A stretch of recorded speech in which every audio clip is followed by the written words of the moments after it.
जी महाराज जी। तो महाराज जी इसमें हमारा ये अभी मन में ये अब बड़ा अभियान है आपका और ये संस्कारशाला का ये अच्छा प्लान है, अच्छा विचार है।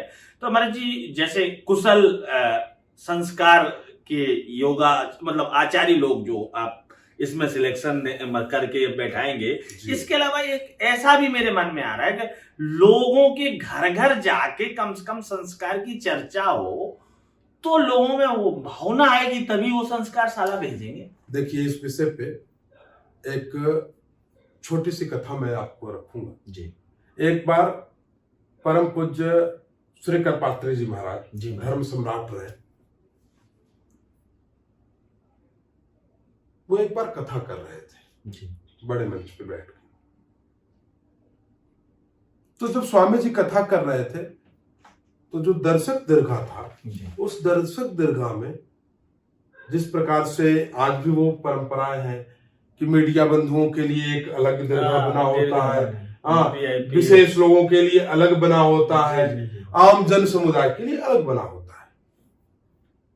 तो स्वामी जी जब कथा कर रहे थे तो जो विशिष्ट लोग थे बार बार कथा करते समय उनकी तरफ ही मुंह करके बात कर रहे थे।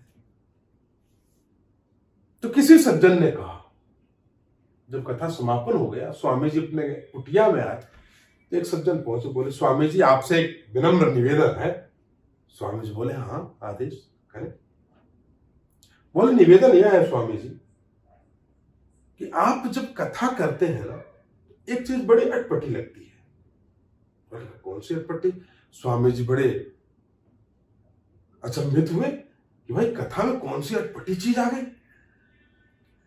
तो उन्होंने कहा सज्जन ने कि स्वामी जी जब आप कथा करते हैं तो चंद गणमान्य लोग होते हैं, बस उनकी तरफ आपकी भाव भंगिमा और आपकी दृष्टि होती है, लेकिन बहुतायत संख्या में जो लोग होते हैं ना, उस तरफ आपकी भाव भंगिमा और दृष्टि बहुत कम जाती, कभी कभी जाती है। इसका कारण क्या है? हालांकि संख्या बल के आधार पर तो आपकी भाव भंगिमा और दृष्टि इधर होनी चाहिए, ना कि इधर होनी चाहिए। स्वामी जी ने कहा बात आपकी तो ठीक है। ये जितने लोग हैं ना, इनमें से अगर हमारी कोई बात इनको समझ में आ गई, हमारे किसी एक नियम को मैंने बताया कि ये नियम करना है, तो इनमें से अगर किसी एक व्यक्ति ने या इसमें से एक पुरुष या एक महिला ने, किसी ने भी हमारे उस नियम को पालन करने का उद्योग किया, विचार किया, संकल्प लिया, तो वो उससे प्रभावित होकर कितने लोग जुड़ेंगे? ज्यादा अगर पुरुष है तो उसकी पत्नी, जी जी, संभवतः 5 6 7 बच्चे हो तो उन 5 7 6 बच्चों में से कोई एक आध बालक, सभी बालक नहीं आएंगे, कोई एक आध बालक। तो इतना श्रम करने के बाद, एक व्यक्ति के साथ इतना श्रम करने के बाद कितनों को हमने परिवर्तन किया? 4 लोग। लेकिन ये विशिष्ट लोग हैं, इसमें कोई साहब जिलाधिकारी भी बैठा है जी, श्रीमान जी डीएम है, आप श्रीमान जी कप्तान है, आप श्रीमान जी प्रदेश के मुख्य सचिव हैं, इनके अधीनस्थ कितने कर्मचारी हैं? एक जिलाधिकारी के अंदर में कितने अधीनस्थ कर्मचारी? अगर जिलाधिकारी इसको फॉलो कर देवे कि आज से सबको प्राणायाम करना है, सबको करना पड़ेगा। बोले अगर एक जिलाधिकारी सुधर गया तो जिले के 70% के 80% सुधर गए जी। जी जी जी। अच्छा, तो जहां तक हमको लगता है कि ये जो संगठनात्मक व्यवस्थाएं हैं, छोटे छोटे संगठन जो बने हुए हैं, इन सारे संगठनों को एक प्लेटफॉर्म पे ला करके हर संगठन से लोग जुड़े हुए हैं। जी जी, कहीं ना कहीं जुड़े। तो उन संगठनों के द्वारा अगर जो ये अनाउंस होगा यह संस्कार आपको फॉलो करना है, व्यवस्था है, तो हमें लोगों के घर घर जाने की जरूरत नहीं है। यस। ये जो मठाधीश बने बैठे हैं ना, संगठनात्मक मठाधीश, उनको सुधारने की जरूरत है। इनको अगर ये सुधर गए सब कुछ सुधर गया। मात्र केवल संगठन इसलिए अपने सूक्ष्म लाभ के लिए, छोटे छोटे लाभों के लिए क्यों नहीं संस्कार उत्पन्न किए जा रहे भाई? मैं किसी संगठन की बुराई नहीं कर रहा हूं, लेकिन जो वो कार्य नहीं कर रहे उन कार्यों को बता रहा हूं। धर्म के नाम पे संगठन, धार्मिक के उस पे संगठन चल रहा है, लेकिन क्यों नहीं हो रहे भाई? क्या मैं कहता हूं इतना बड़ा संगठन विश्व हिंदू परिषद है, उस संगठन के बड़े बड़े संगठन के पदाधिकारियों के घरों में कितने संस्कार फॉलो हो रहे हैं? वो तो मर्जी अंदर की बात है, नहीं हो रहे हैं। हाँ, वो अंदर की बात, वो नहीं हो रहे हैं, उसको करना पड़ेगा। जिस प्रकार से आप लाठी डंडे लेके चलने की बात करते हो, लेकिन उन संस्कारों की बात क्यों नहीं करते हो? जी भाई, वो तो उस संस्था के जुड़े हुए लोग घर से मतलब ही नहीं रखते, तो घरों में उसमें तो संस्कार होना चाहिए ना, कूट कूट के होना चाहिए ना। तो इसके लिए एक संगठनात्मक तौर से जो बड़े बड़े संगठन है वहां से अगर संदेश जारी किया जाए, हो सकता है परिवर्तन तो होता ही है। तो मुहिम चलाने इसमें कोई दो राय नहीं, बहुत जल्दी परिवर्तन हो जाएगा। जो हम मुहिम को लेकर चल रहे हैं कि हमारा मुहिम इतने दिनों में पूर्ण होगा, वो चंद दिनों में पूर्ण हो जाएगा।